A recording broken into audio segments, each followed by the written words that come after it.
What is up, guys? Brittany here with Brit's Hobby Shop. And do you guys have one of these nickels? If you do, I want to share something with you. Let's get into the video.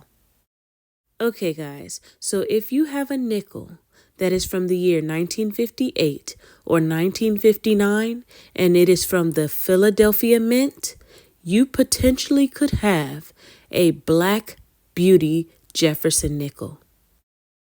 Also, guys, the Black Beauty nickel is named exactly that because of the color of the coin. And this is because it is either an improperly annealed planchet or an improper alloy mix. Now, this definitely is a very cool coin, and it is wanted by many collectors. Now, of course, there are other coins that have the improperly annealed planchet error.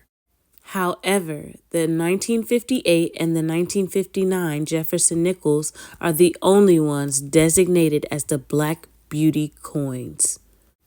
So now I'm going to show you guys some sales that I was able to find for this specific coin. Check it out.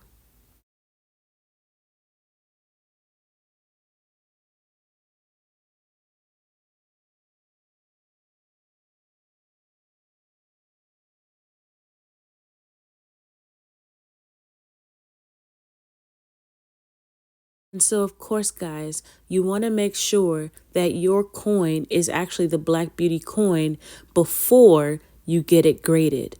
How you can do that is you go to your nearest coin shop and have a coin expert look at your coin. There are people out there that are willing to take advantage of you, and they will sell you a coin that is not a Black Beauty, but instead environmental damage. So make sure you don't buy any of these online unless you know for sure that it is real.